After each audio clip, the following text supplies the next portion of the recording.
ของเจ้อยู่ประเทศลาวเด้อของเจ้อันนี้มันใส่ออกใส่แอร์เส้นละแสนนะพวกเจ้าอย่าพากันซื้อเด้อ50,000กันอย่าพากันซื้อ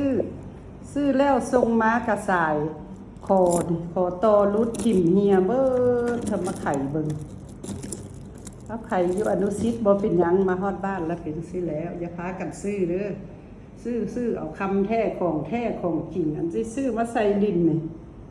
บ่เป็นตาอันนี้น่ะซื้อมาต้องดึกถิ่มเด้อบ่ต้องใส่เด้อของตายเขาเอาสแตนเลสและย้อมสีนะน้ำเงินน้ำคำใส่ให้มันของปลอมของใส่ได้3 มื้อ5 มื้อนึงก็ดึกถิ่มแล้วเด้อพากันจะใส่ของปลอมเด็ดขาดเบิ่งเอาขาดก็มีเกาะตัวนี้มาขาดตัวนี้คือเก่าเด้อบ่มีประโยชน์ฝากลูกหลานไปเดือนนึงหาก็กลับมาเป็นจังซี่แหละของบ่มีค่าของบ่มีคุณภาพของบ่มีค่าบ่มีไผสนใจเด้อเฮาสนใจของที่มีคุณภาพมีค่าราคาสูงอันนี้มันของราคาสั้นต่ำอย่าสู้เอามาใส่เด็ดค่ะ